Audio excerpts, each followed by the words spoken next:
Sebelum saya diberitahu akan menerima penghargaan itu, saya sebetulnya masih belum begitu yakin dengan jenis puisi yang saya tulis, saya kembangkan. Nggak yakin Apakah malah. bisa diterima oleh publik gaya puisi yang saya tulis ini?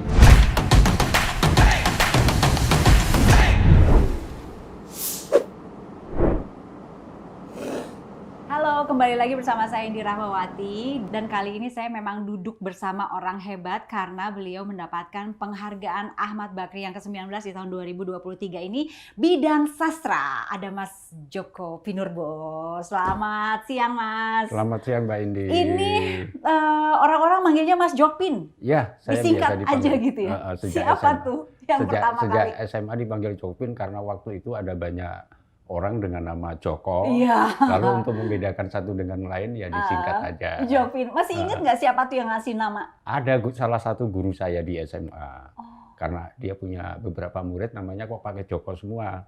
Yang beda belakangnya aja.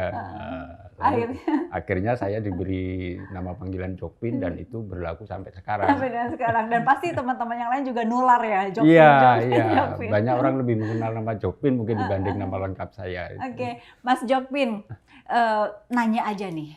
Ini kan Mas Jokpin dari SMA kan, Iya. suka nulis, Iya, betul. puisi, dan akhirnya beberapa puluh tahun kemudian gitu, ini kayak apa ya, dapat banyak penghargaan. Ini kalau saya baca ini ya, penghargaan Mas Jokpin ini wow banget. Puisi terbaik Dewan Kesenian Jakarta, hadiah sastra lontar, SIH Award penghargaan puisi terbaik jurnal puisi, tokoh sastra versi majalah Tempo. Kemudian ada lagi nih Katulistiwa Literary Award lewat bukunya Kekasihku. Kalau dibaca sampai seminggu lagi nggak beres nih, Mas. Dibaca semua nih nggak akan beres semuanya nih.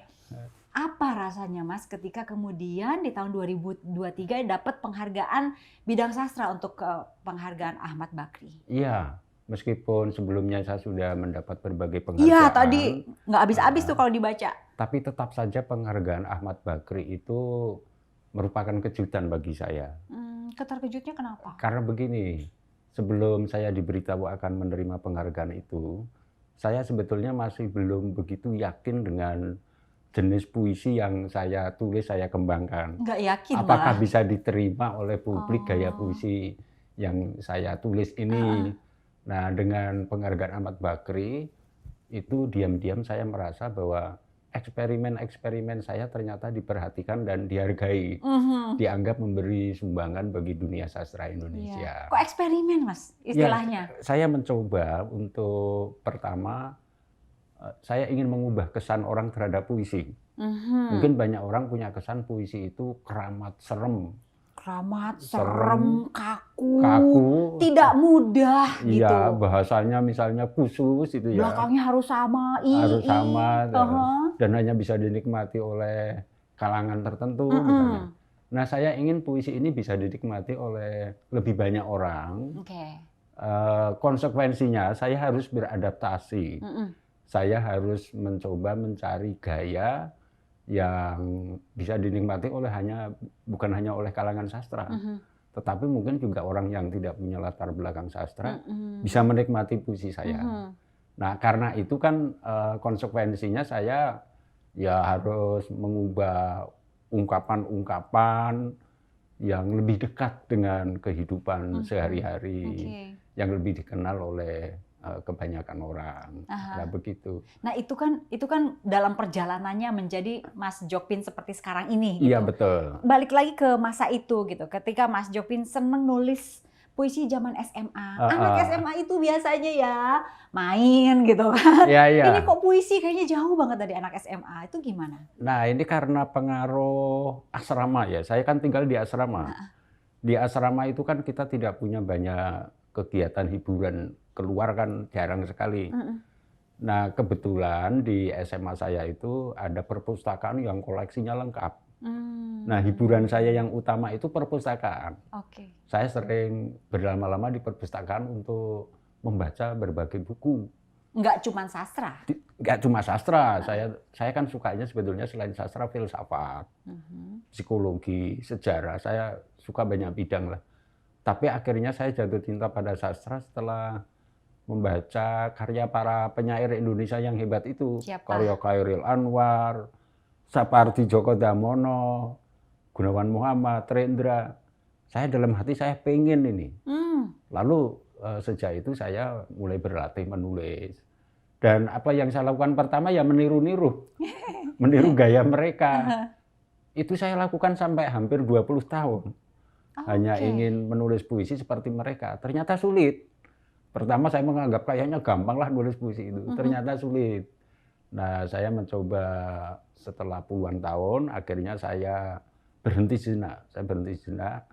Kalau saya hanya melanjutkan apa yang sudah dilakukan penyair sebelumnya, kayaknya saya nggak akan berhasil deh. Mendingan berhenti aja. Karena sudah ada nama-nama besar. Sudah ada di nama-nama situ. besar dan saya pasti tidak bisa membuat lebih baik dari mereka. Saya harus mencari cara supaya apa yang belum mereka lakukan itu bisa saya lakukan. Nah, maka saya mengambil inspirasi pertama saya sebetulnya Remi Silado, mungkin kenal ya. Iya. Dia kan terkenal dengan gerakan puisi beling. Nah, Remi Silado ini menyadarkan saya bahwa ya puisi juga bisa dibikin lebih cair, lebih santai. Meskipun saya mengembangkannya dengan versi yang berbeda. Puisi saya tetap mengandung renungan misalnya, tetap mengandung kompleksitas makna, tetapi cara penyajiannya saya buat lebih familiar, lebih ringan, lebih cair, lebih banyak menggunakan unsur-unsur dari budaya populer yang dikenal oleh masyarakat. Nah, ternyata percobaan saya tampaknya itu mulai bisa diterima. Sejak istilahnya saya percobaan ya. Baru percobaan kan masih harus diuji oleh waktu kan. Tampaknya mulai bisa diterima dengan terbitnya buku puisi saya yang pertama judulnya Celana. Itu berarti buku pertama. Buku pertama. Di tahun 1999. 1999 itu buku pertama Celana jegrek, kemudian langsung viral begitu saja atau ada perjalanan-perjalanan? Mungkin viral ya hanya karena waktu itu belum ada media sosial, jadi tidak terpantau. Tapi diam-diam saya memantau, saya diam-diam ke kios buku, pura-pura mau nyari buku puisi yang sekarang diminati mana ya. Oh ini Celana. Saya nggak bilang, oh ini buku saya. Oh ini saya, gitu. Begitu ya? Nah, ternyata waktu itu responnya cukup bagus. Ini Mas Celana, ini unik ini. Nggak ada puisi tentang celana, tentang sarung misalnya itu. Itu serius penjualnya? Iya, kiosnya. Kiosnya sekarang udah tutup semua. Iya. Kios buku tutup semua, sudah berganti jadi toko buku online kan. Lalu juga ada teman cerita yang membuat celana itu justru semakin bikin orang penasaran. Karena ada teman saya ke toko buku, lalu melihat buku puisi saya itu di kelompok buku fashion, kelompok buku busana. Karena celana. Karena judulnya Celana. Setelah dibuka ternyata isinya puisi. Lah itu membuat orang penasaran, oh ternyata puisi saya juga bisa berisi. Loh itu yang masuk mengelompokkan nggak paham ya kalau mungkin itu nggak isi. paham, mungkin waktu itu masih terbungkus plastik kan. Iya. Mungkin nggak paham atau nggak dibaca juga. Gitu. Iya. Jadi ada anekdot. Nah itu kan buku kumpulan puisi Celana. Betul. Itu. Berarti di dalam itu hanya ada satu cerita puisi tentang celana atau banyak celana lain? Enggak. Celana itu hanya salah satu objek dari benda-benda dan peristiwa domestik di lingkungan rumah yang memang saya olah menjadi bahan puisi saya. Di samping celana itu ada teman-teman celana itu ada sarung, ada kamar mandi. Di satu buku itu? Di satu buku ada toilet, ada ranjang, pokoknya yang lingkungan rumah lah.